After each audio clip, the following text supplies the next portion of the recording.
Olá! Na nossa última aula, nós estávamos analisando o fato gerador. E eu dei para vocês o artigo 117 do CTN. Então, hoje nós vamos voltar para esse tema e eu vou ver o 116, parágrafo único, né? Eu pulei para o 117 porque o 117 é um artigo um pouco menor. O parágrafo único do 116 é mais complexo. Então, vamos lê-lo e eu vou explicar e vamos ver as discussões. Ele diz o seguinte: a autoridade administrativa poderá desconsiderar atos ou negócios jurídicos praticados com a finalidade de dissimular a ocorrência do fato gerador do tributo ou a natureza dos elementos constitutivos da obrigação tributária, observados os procedimentos a serem estabelecidos em lei ordinária. Quando veio esse parágrafo único, ele não estava na redação original do CTN. Ele gerou muitas discussões, porque ele faz menção a dissimular a ocorrência do fato gerador e a possibilidade da Fazenda, né, da administração tributária, autoridade administrativa, desconsiderar atos ou negócios jurídicos praticados. Para vocês entenderem bem a discussão desse parágrafo único, eu tenho que explicar alguns conceitos, alguns institutos do direito tributário, que também estão em todos os programas de todos, na maioria, né, esmagadora dos concursos de procuradorias. É uma discussão que interessa muito as fazendas, que é uma controvérsia envolvendo alguns institutos que se parecem entre si, pelo menos do ponto de vista formal, mas são institutos distintos. O primeiro deles, quais são esses, né? Evasão, elisão e elusão. Elusão ou elisão ilícita ou elisão ineficaz. É a mesma coisa. Geralmente, múltipla escolha cai elusão, que é um jogo de palavras, né? Para ver se as pessoas sabem o que é isso, que é diferente de elisão lícita. Então, elusão é uma elisão ilícita ou ineficaz. Então, deixa eu explicar esses conceitos, porque isso tem a ver com planejamento tributário, e para vocês compreenderem a discussão e o posicionamento do Supremo em relação ao parágrafo único. Evasão, então vamos começar pelos conceitos, né? Evasão geralmente é adotado pela legislação tributária nacional como um conceito, um instituto que caracteriza um crime. Evasão é geralmente ilícito, né? Pensem na terminologia evasão de divisas, né? É um crime. Então, geralmente, evasão é tratado pela legislação tributária como algo ilícito, muitas vezes consubstanciando um crime contra a ordem tributária. Desculpa, engasguei. Então, por exemplo, são exemplos de evasões ilícitas. Sonegações, onde você tem uma omissão de receitas, fraudes, onde você aplica, que são crimes que são comissivos, falsidade de documentos ideológica, que são também crimes que são comissivos. Então, são geralmente até atividades que são típicas do ponto de vista penal, né?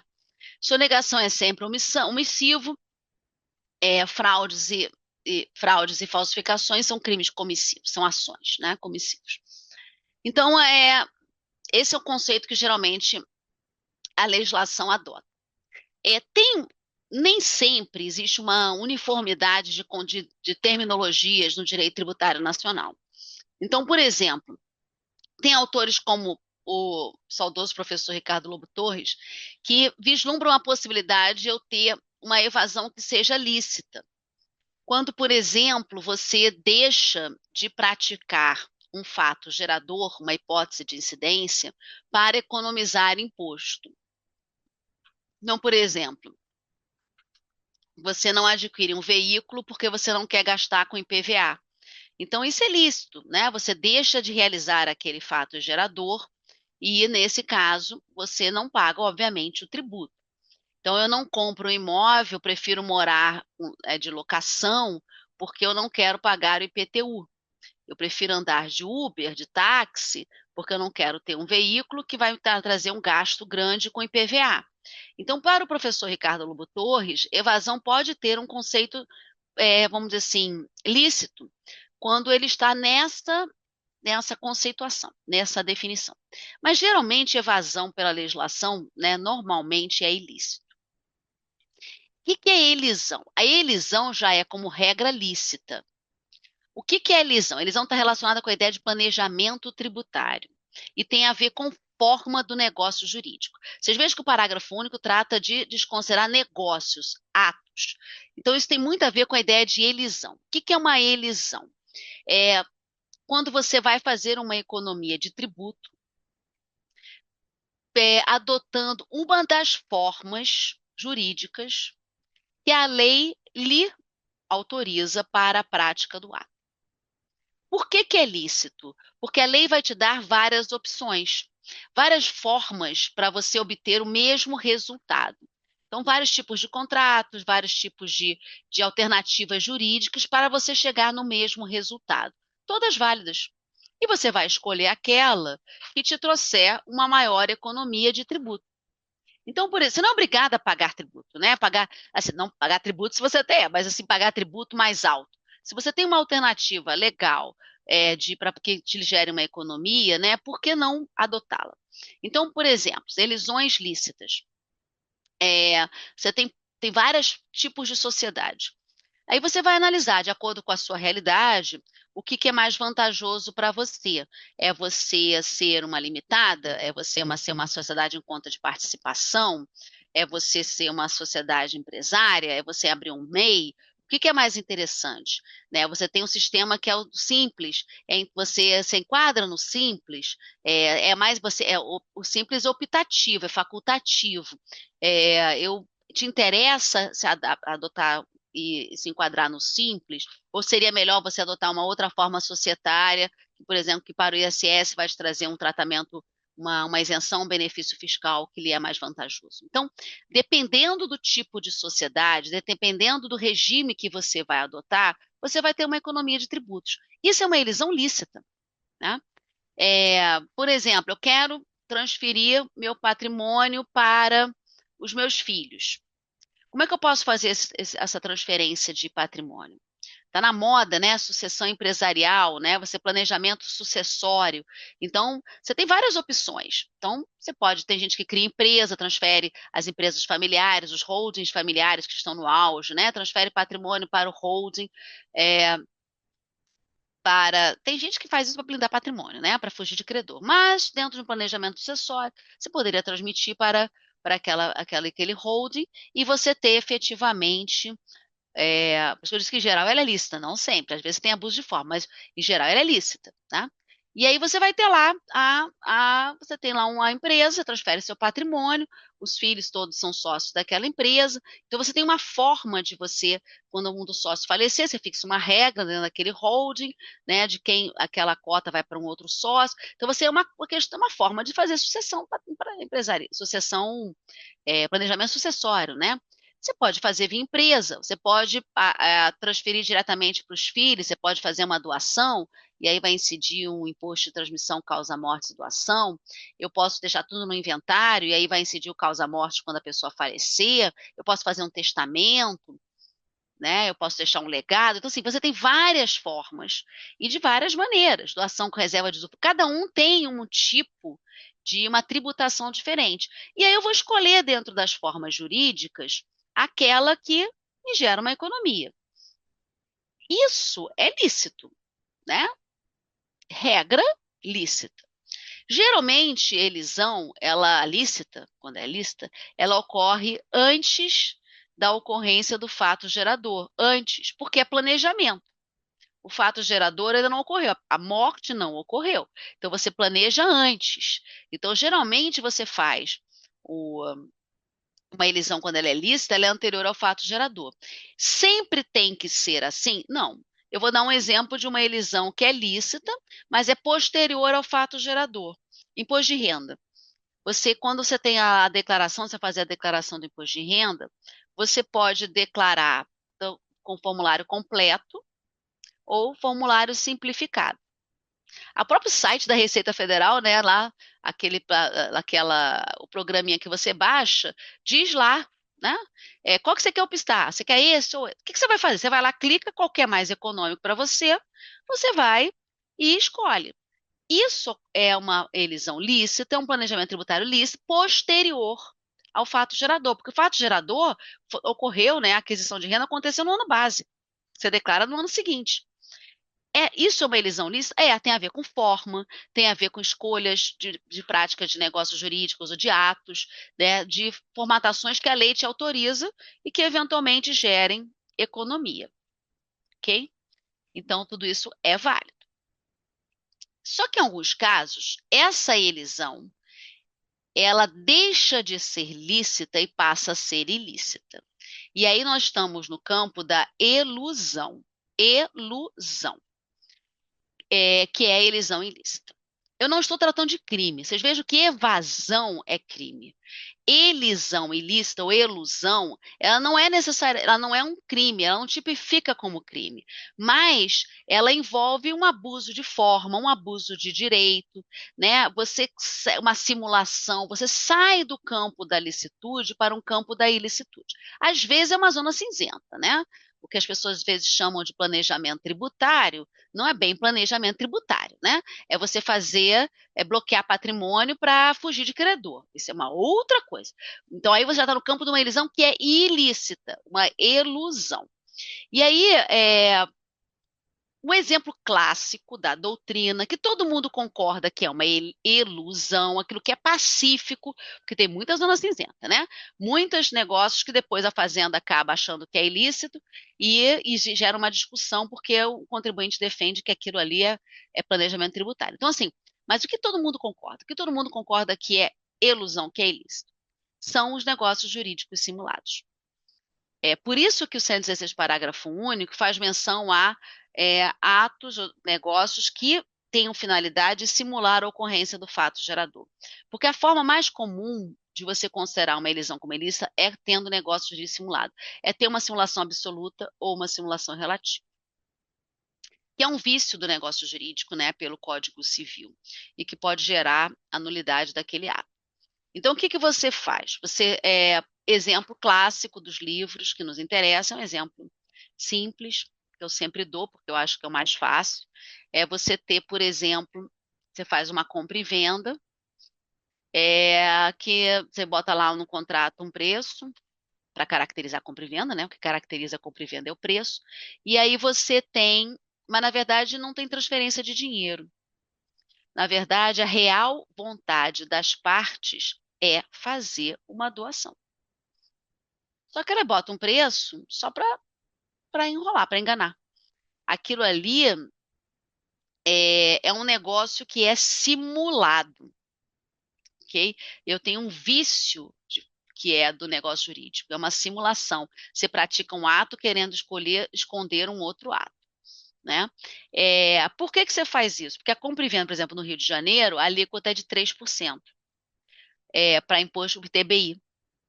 No estado do Rio de Janeiro, a alíquota para doação vai de 4 a 8, porque tem progressividade aqui. Já tem há alguns anos, desde 2017, se eu não me engano. Então, você tem a progressividade, que vai de 4 a 8. Então, vocês vejam, a alíquota do ITBI é menor do que a menor alíquota do causa-mortes e doação. Então, haveria um interesse, né? Eu quero pagar menos tributo. Só que vocês vejam, não é de uma forma lícita. Se você quer pagar menos tributo, você faz uma doação, né? Ou faz uma compra e venda mesmo, com transferência de preço, né? Não dá para você simular um negócio jurídico. E aí, nesses casos, mesmo antes do parágrafo único do 116, e é isso que eu gosto sempre de destacar, mesmo antes do parágrafo único do 116, a doutrina e a jurisprudência já admitiam que a fazenda pública desconsiderasse o negócio jurídico e tributasse a real vontade das partes. Aqui não é uma hipótese de nulidade. É claro que a simulação pode gerar a nulidade do negócio jurídico em juízo. As partes lá, né, podem entrar com uma ação e tornar nula aquele negócio. Mas não é isso. Aqui é desconsiderar. O que é desconsiderar? Aquele negócio jurídico é ineficaz perante a fazenda. É por isso que tem autores que chamam a ilusão de elisão ineficaz. Aquele negócio não produz efeitos perante a fazenda. Então, ela pode vir desconsiderar aquilo e tributar a real vontade das partes. É possível ela fazer isso? Sempre foi, tá? É claro que você tem que abrir um processo administrativo para você comprovar, né, essa simulação. Vocês vejam que o próprio parágrafo único, ele diz, observados os procedimentos a serem estabelecidos em lei ordinária. Então, o entendimento até do Supremo é que a norma do parágrafo único, ela não é auto-aplicável, ela depende de uma regulamentação numa lei ordinária. Então, só para vocês terem uma ideia, é, a, a lei ordinária na área federal não existe, né? Já foram feitas duas tentativas por medidas provisórias, a MP 66 de 2002 e a MP 685 de 2015, as duas traziam regulamentações desse parágrafo único. Mas ela trazia várias hipóteses que não eram só negócios simulados, que eram negócios que envolviam abuso de forma, abuso de direito. E aí a doutrina, vários autores começaram a questionar a constitucionalidade dessas normas. Se isso não estava acabando com o planejamento tributário, se isso não estava acabando com a liberdade das partes contactarem, violava o princípio da legalidade, porque a fazenda estava cobrando sem lei. Então, o que acontece? Quando essas medidas provisórias foram convertidas em lei, as leis não tratam nada do parágrafo único. Mas no estado do Rio de Janeiro, eu já tive duas leis regulamentando. Primeiro, a Lei 10.637 de 2002, segundo a lei que está atualmente vigente é a Lei 7988 de 2018. 7988 de 2018. E eles são regulamentações do parágrafo único e tratam de hipóteses que não é somente simulação, que você pode desconsiderar para tributar a real da vontade das partes, porque aquele ato seria ineficaz, né, com base no parágrafo único do 116.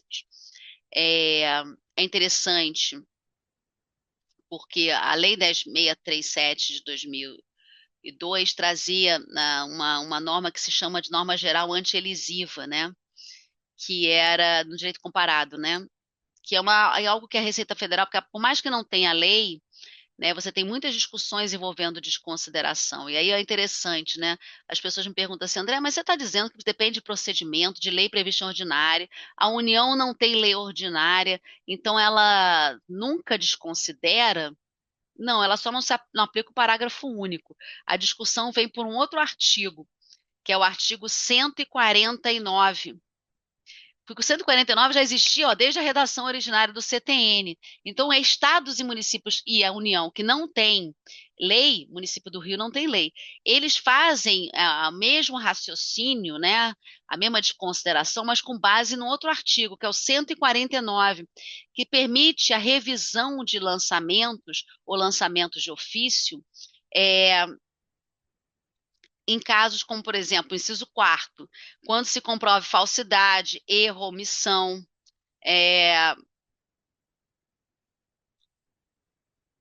inciso 7º, quando comprove que o sujeito passivo ou terceiro em benefício daquele agiu com dolo, fraude ou simulação.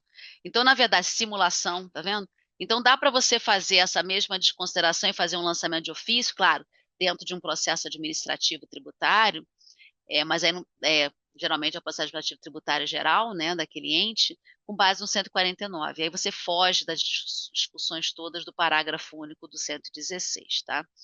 Então, mas para o parágrafo do 116 tem que ter lei ordinária, né? O Estado do Rio tem dois, e já faz pelo parágrafo único, ok? A União não tem lei, faz pelo 149. O município do Rio não tem lei, faz pelo 149, com base no 149 e nos pressupostos do 149. Questão que eu acho que é relevante. Esse parágrafo único, até em função das medidas provisórias federais, ele gerou muitas discussões, como eu mencionei, inclusive de inconstitucionalidade, né? Tinham vários autores, como é o caso do Ives Gandra, que entendiam que esse parágrafo único era inconstitucional. Por quê?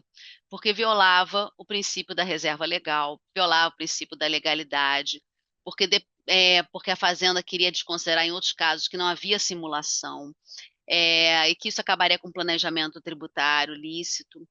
E aí que a Fazenda estava querendo cobrar tributo sem lei, né, e feria tipicidade, feria segurança jurídica.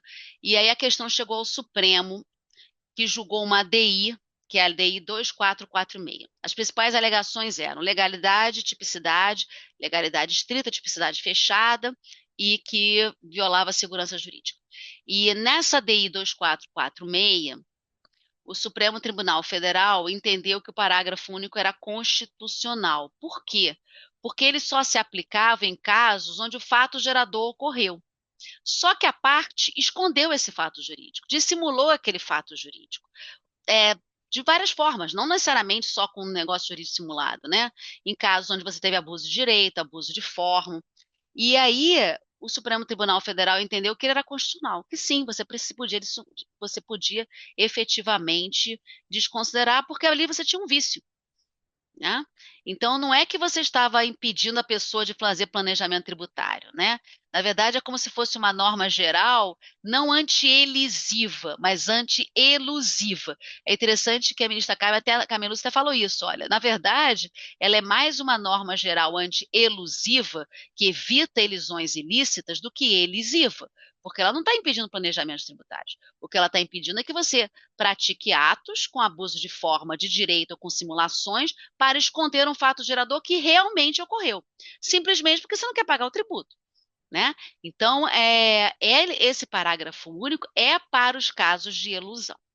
E aí me perguntam muito assim, André, me dá um outro exemplo que não seja simulado. Negócio jurídico simulado é muito assim, meio. Tudo bem, já entendi, é o exemplo clássico. Mas será que não me dá um outro exemplo que não seja esse? Bem, existem várias discussões de aplicação desse parágrafo único, quando você tem, por exemplo, que é uma norma geral anti-elisiva, que se chama ausência de propósito negocial. O CARF, que é da área federal, muitas vezes examina se aquilo é uma elisão ilícita ou não é, se é simulação, se não é, se é fraude, se não é, quando passando por essa norma geral anti-elisiva, que eu diria que é mais anti-elusiva, né, do direito internacional, que é a ausência de propósito negocial. Então,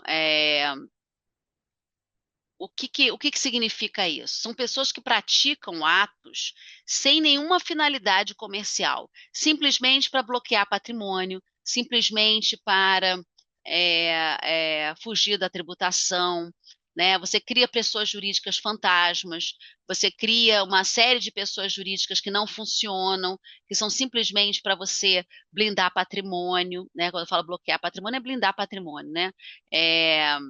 Então, a ideia é essa, lack of business purpose, ou seja, você pratica atos, cria as pessoas jurídicas sem nenhuma intenção de competir no mercado, né? Não tem propósito negocial, é simplesmente blindar patrimônio.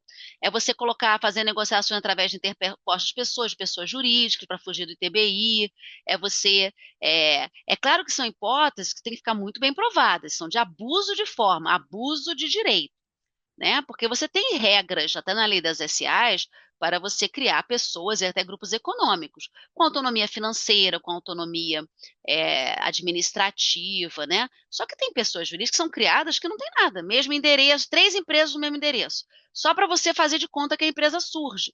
Isso você está querendo bloquear, você está querendo simplesmente blindar patrimônio. Aquilo não existe. Então, não há ausência de propósito negocial. Aí eu estou numa ilusão que é ilícita. É uma questão de prova? Sem sombra de dúvida. Ok? Então, esse é o artigo 116. Se eu esqueci de alguma coisa a mais. Não.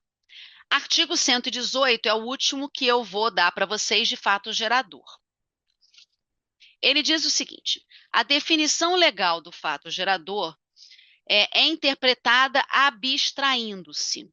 Então, aqui, você tem lá a hipótese de incidência, tem a definição legal do fato gerador, que é a hipótese de incidência.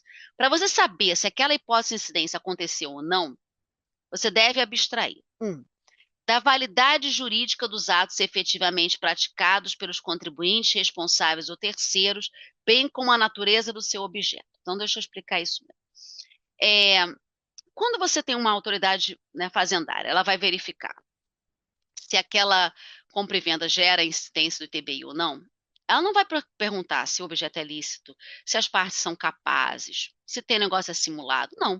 Você tem uma compra e venda, foi levada a registro, transmitiu propriedade, fato gerador, ocorreu do ITBI.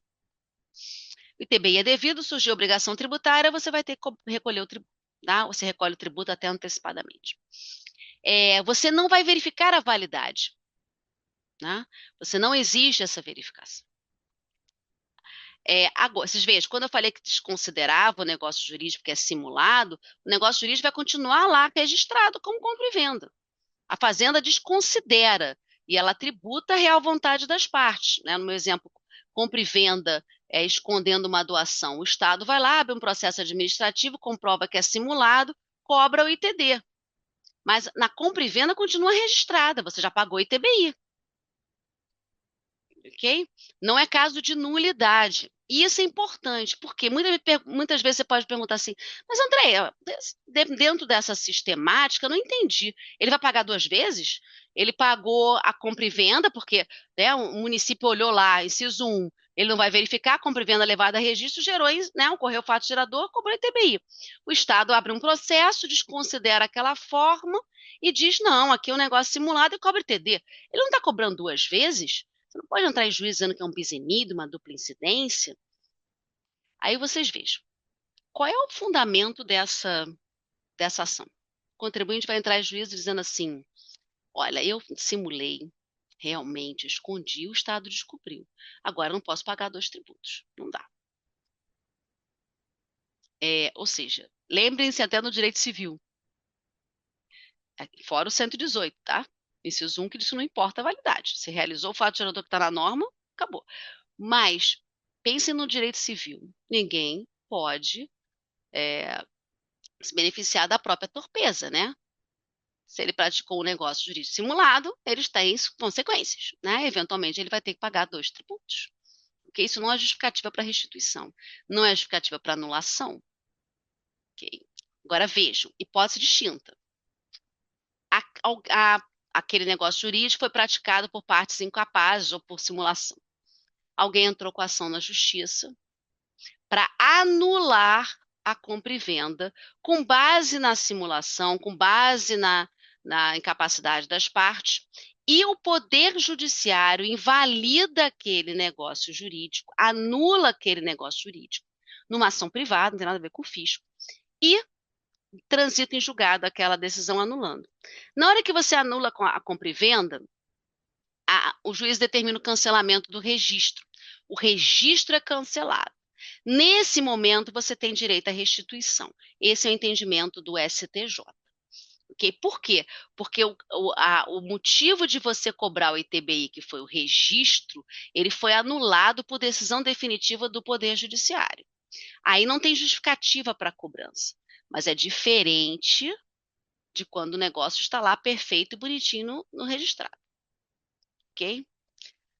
O precedente é um embargo de divergência, porque essa discussão era imensa de se dava direito à restituição ou não, mas o STJ acabou julgando assim, que é o embargo de divergência, RESP 1493.162. 1493.162. Ok? Artigo 118, inciso 2. Também a definição legal para saber se ocorreu ou não o fato gerador abstrai-se dos efeitos dos fatos efetivamente ocorridos. Aqui eu estou diante de um princípio que se chama do non-olet, que significa que o dinheiro não tem cheiro. É um princípio vespusiano, né, da Roma Antiga. E o que significa na prática? Que para o direito tributário não importa a origem do patrimônio, não importa a origem do dinheiro. Se você realizou o fato gerador, você está sujeito à obrigação tributária. Então, exemplo, você é um traficante de drogas e por força da sua atividade, você adquiriu renda e você comprou imóveis, comprou carros, né? Você é proprietário de veículos e de imóveis. Você é contribuinte do IPTU? É. Você vai ter que recolher o IPVA? Tem. O fato da origem do patrimônio ser ilegal não faz com que você deixe de ser contribuinte do imposto, o fato gerador deixar de ocorrer, porque senão feriria a isonomia. É a gente que adquire o patrimônio de uma forma lícita, paga IPTU. Quem adquire de forma ilícita não paga? Não pode. E é interessante que o Supremo Tribunal Federal, num julgamento de um habeas corpus, aplicou esse princípio, até ao meu ver, assim, bem de uma forma bem extremada, que era a seguinte hipótese. Acho que era do jogo do bicho, né, um bicheiro, é uma contravenção. Ele auferiu rendas e não declarou no imposto de renda. E aí a Fazenda Nacional lançou o imposto de renda, remeteu a informação, porque descobriu aquela receita, Comissão de Receitas, bateu dados lá com a antiga CPMF e descobriu lá aquela omissão de receitas e denunciou ao Ministério, denunciou não, fez uma representação para fins penais ao Ministério Público, e o Ministério Público denunciou aquela pessoa por omissão de receitas, crime de sonegação fiscal. E aí ele entrou no Supremo, né, dizendo assim, pedindo habeas corpus, dizendo, olha, eu não posso, eu não sou obrigada a fazer prova contra mim mesmo. Se eu fizer uma declaração do imposto de renda e trouxer essa renda e não tiver origem, eu estou dizendo, né, que ele vem de uma hipótese ilícita. Aí o Supremo disse, não. Para fins tributários, não importa a origem do dinheiro. Você auferiu renda? Você tá negando que você auferiu renda? Não. Se veio de uma atividade ilícita ou ilícita, podia ser tributário, não importa. Você está sujeito a imposto de renda, você tinha de ter recolhido. Você tinha de ter declarado. Não declarou, em tese, você pode responder pelo crime de sonegação fiscal. Só que você pode extinguir a punibilidade do crime de sonegação fiscal se você pagar, né? Então, é uma solução, né? Mais para fugir do processamento desse dado. Mas o habeas corpus foi negado. Exatamente por isso. Porque não interessa para o direito tributário a origem do patrimônio, a origem do recurso. Isso pode ter interesse para outros fins, penais, né, responsabilização, mas tributário não interessa. Mas isso não quer dizer, aqui para acabar nossa aula e acabar fato gerador, que você pode prever na lei, você possa prever na legislação tributária como hipótese de incidência uma atividade ilícita. Deixa eu dar um exemplo. Eu poderia colocar na lei do ICMS, eu sou um Estado, na lei do ICMS, que o tráfico de cocaína gera a cobrança do imposto? É fato gerador do ICMS? Você já sabe, a cocaína é mercadoria, né? Mas no Brasil ainda é ilícito, né? Traficar ainda é ilícito. Então, poderia definir na norma como fato gerador, como hipótese de incidência o tráfico de cocaína? A resposta é negativa. Vocês vejam, o que não interessa ao direito tributário é a origem do patrimônio, a origem da receita. A origem da mercadoria não interessa para o direito tributário. Agora, na hora que você faz a previsão da hipótese de incidência, aquilo tem que ser algo lícito. Vender a mercadoria. Se a mercadoria é fato de roubo, isso não interessa ao direito tributário. Mas a venda, o que está na lei é a venda de mercadoria. Tá? Mas definir como venda de cocaína como fato gerador, não posso, porque venda de cocaína é um ato ilícito, ok? Então é isso. Então vamos ficar por aqui. Na nossa próxima aula, nós vamos começar a análise dos elementos do fato gerador. Até lá!